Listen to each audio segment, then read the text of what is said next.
Israel ने Gaza में सैन्य अभियान को तेज कर दिया है, तो वहीं इजराइल पर युद्ध विराम को लेकर पश्चिमी देशों का दबाव भी बढ़ रहा है। कई यूरोपीय देशों और ऑस्ट्रेलिया के बाद अब बेल्जियम ने भी फलस्तीन को अलग देश के रूप में मान्यता देने की बात कही है।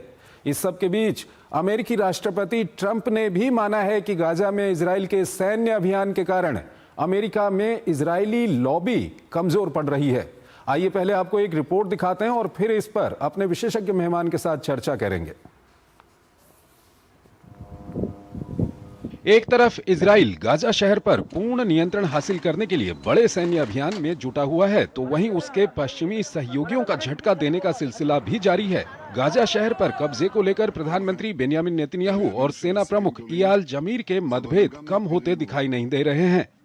रविवार को हुई कैबिनेट बैठक में जमीर ने संघर्ष विराम प्रस्ताव पर चर्चा का आग्रह किया, तो नेतन्याहू ने अस्वीकार कर दिया। उधर एक और यूरोपीय देश बेल्जियम ने इजराइल को करारा झटका दिया है। अब बेल्जियम ने फलस्तीन को मान्यता देने और इजराइल पर पाबंदियां लगाने का ऐलान किया है। बेल्जियम के विदेश मंत्री मैक्सिम प्रीबोट ने जानकारी देते हुए कहा कि इजराइल पर कुल 12 प्रतिबंध लगाए जाएंगे। इससे पहले फ्रांस, कनाडा, यूके, माल्टा और ऑस्ट्रेलिया ऐसा करने की घोषणा कर चुके हैं। ब्रिटेन के विदेश मंत्री डेविड लैमी ने गाजा की स्थिति पर चिंता जताते हुए तत्काल सैन्य अभियान को रोकने की मांग की है।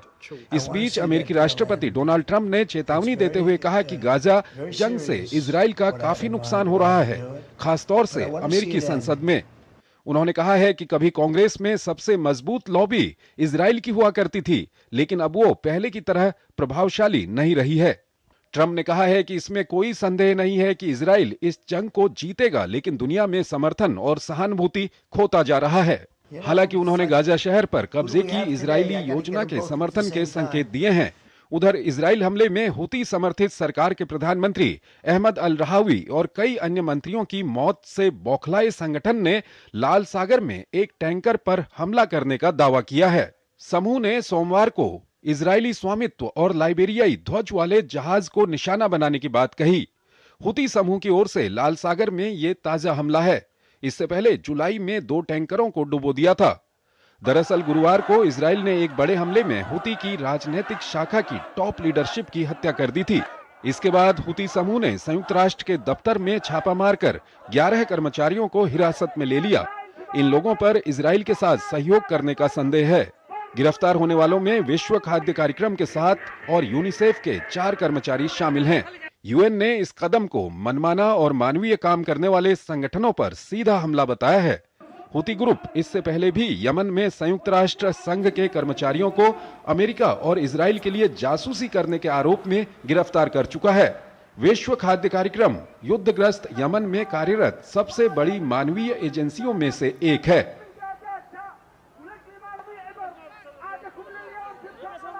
और इस खबर पर ज्यादा बात करने के लिए हमारे साथ जुड़ रहे हैं मेजर जनरल रिटायर्ड ध्रुव सी कटोच, सामरिक और विदेशी मामलों के जानकार हैं। कटोच साहब, बहुत बहुत स्वागत है आपका हमारे इस कार्यक्रम में। सबसे पहला सवाल जो आपके सामने मैं रखना चाहता हूं कटोच साहब, वो ये है कि अगर हम वहां पर गाजा की बात करें तो जिस तरह से डिफरेंसेस नजर आ रहे हैं नेतन्याहू और उनके सेना प्रमुख के बीच में, क्या कुछ कहेंगे आप? धन्यवाद। नहीं, देखिए, जहाँ तक इजराइल की बात है, वहाँ पर ओपिनियन डिवाइडेड है कि गाजा के ऊपर किस प्रकार से हमला कर दिया जाए या एक पीस ट्रीटी के ऊपर चले जाए। तो ये डिफरेंसेस जो है, जहाँ तक पॉलिटिकल एस्टैब्लिशमेंट और नेतन्याहू जो पॉलिटिकल लीडर हैं और आर्मी वाले जो हैं, ये मैं नहीं समझता हूँ कि एक बहुत बड़ा विषय हो जाएगा। बेशक इस समय पर आर्मी के कुछ जनरल्स हैं जो ऑपोजिशन, जो इस स्टेप को अपोज कर रहे हैं, उनका सिर्फ मुझे लगता है ऑपोजिशन किस प्रकार से ऑपरेशन करना चाहिए उसके ऊपर है। और ज्यादा करके जो ऑपोजिशन आ रही है वो इसलिए आ रही है कि वो समझते हैं कि अगर हम एक सीज फायर डील कर लें तो जो कैदी हैं, जो होस्टेजेस रखे हैं हमास ने, वो होस्टेजेस वापस मिल जाएं। तो इस समय पर यह स्थिति है। लेकिन मुझे लगता है कि ये जिस प्रकार से नेतन्याहू हमला चाहते हैं, ये हमला आगे हो जाएगा। और ये गाजा के ऊपर मुझे लगता है बहुत ही जल्दी, जो गाजा शहर है उसके ऊपर बहुत ही जल्दी अटैक होने वाला है। और सर, जिस तरह से फ़लस्तीन को अलग देश के रूप में मान्यता देने को लेकर के यूके है, उसके अलावा फ्रांस है, ऑस्ट्रेलिया है और अब बेल्जियम भी सामने आया है, ये कितना अंतर्राष्ट्रीय एक तरह का दबाव बनाएगा नेतन्याहू के ऊपर? ये तो मैं समझता हूँ बहुत दबाव पड़ेगा, क्योंकि यूरोप जो है, वेस्टर्न यूरोप जो है, जो पहले इजराइल को सपोर्ट करता था, अब जाके उन्होंने एक ये मान्यता दे दिया कि भाई हम पैलेस्टीन को रिकग्नाइज कर लेंगे। और एक बार अगर पैलेस्टीन रिकग्नाइज हो जाएगा इनसे, तो अमेरिका के भी हाथ जो है वो बंद जाते हैं।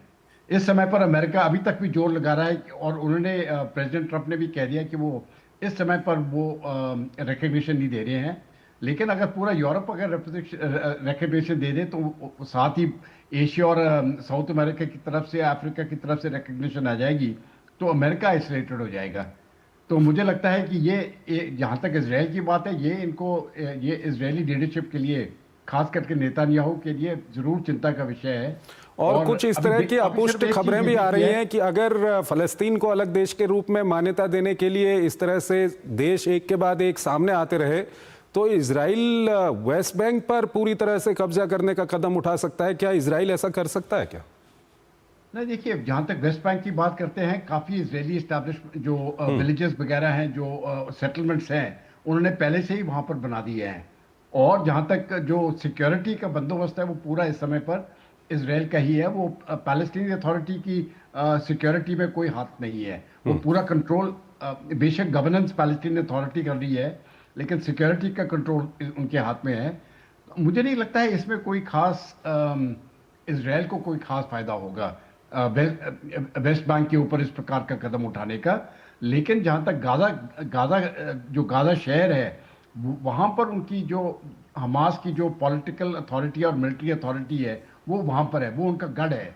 और उसको तोड़ने के लिए मुझे लगता है कि इजराइल पूरा कदम लेगा। एक और महत्वपूर्ण बयान जो है वो यूएस के प्रेसिडेंट ट्रंप की ओर से आया है। हालांकि अमेरिका जो है गाजा को लेकर के जो इजराइल का पक्ष है या वहाँ पर जो सैन्य अभियान है उसका पूर्णतः या आंशिक रूप से समर्थन करता है, लेकिन प्रेसिडेंट ट्रंप ने कहा है कि इजराइल का जो ये सैन्य अभियान है, इससे कहीं ना कहीं अमेरिका में जो इजरायली लॉबी के लिए एक समर्थन था या स्ट्रॉन्ग इजरायली लॉबी थी, वो कमजोर पड़ रहा है। ये बात बिल्कुल सही है, क्योंकि अमेरिका में भी जिस प्रकार से पहले जिस प्रकार से इतना बहुत स्ट्रॉन्ग सपोर्ट बेस था इजराइल का, और उनके जो इन्फ्लुएंसर्स थे, जो की पोजीशन पर थे, वो भी बहुत ज्यादा थे। अभी वो मुझे लगता है वो सपोर्ट बेस कम हो गया है। लेकिन फिर भी अगर आप अमेरिकन पॉलिसी को देखेंगे, वो पूरी प्रो इजराइल है, और उसमें ओवरऑल मैं नहीं समझता कि कोई इस समय पर कोई कमी पेशी आएगी। तो ये आगे देखना पड़ेगा कि ये गाजा में किस प्रकार से इजराइल हमला करता है और कितनी जल्दी कामयाब हो जाता है। अगर यहाँ पर भी डिले हो जाएगा, तो वर्ल्ड ओपिनियन जो है वो इजराइल के विरुद्ध होती जाएगी। और एक अंतिम सवाल सर, जो एक कन्फ्रंटेशन हूती के साथ बढ़ रहा है, हूती की पूरी जो पॉलिटिकल लीडरशिप है वो इजराइल ने वहाँ पर ख़त्म कर दी है, उसके बाद हूती कहता है कि वो बदला लेगा, तो ये दोनों के बीच में कन्फ्रंटेशन कितना आगे जा सकता है? नहीं, जहाँ तक हूतीस की बात है, मुझे नहीं लगता है कि ये इजराइल को ज़्यादा इम्पैक्ट करेगा। बेशक रेड सी के ऊपर उनकी भी शिपिंग जाती है, लेकिन वो ये डिटरमिन करना कौन सी शिप है जो इजराइल की है और दूसरे देश की है, ये बहुत मुश्किल होता है। क्योंकि शिप ओनर अलग होते हैं, किस देश को दिया है कैरेज के लिए वो अलग होता है, और झंडा किसी तीसरे देश का लगता है। तो ये इंटेलिजेंस मुझे नहीं लगता है, ये वैसे भी ढूंढना बहुत मुश्किल होता है, और हूतीज में ये कैपेसिटी नहीं है। वैसे भी अभी उनकी पॉलिटिकल लीडरशिप खत्म हो गई है, और मैं समझता हूँ ईरान भी उनको इतना सपोर्ट इस समय पर करने की इतनी क्षमता नहीं है। ठीक है सर, आप हमारे साथ बने रहिए। एक और महत्वपूर्ण खबर है, उस पर अभी हम बात करेंगे, लेकिन उससे पहले हमको एक छोटा सा ब्रेक लेना है। एक छोटा सा ब्रेक लेते हैं।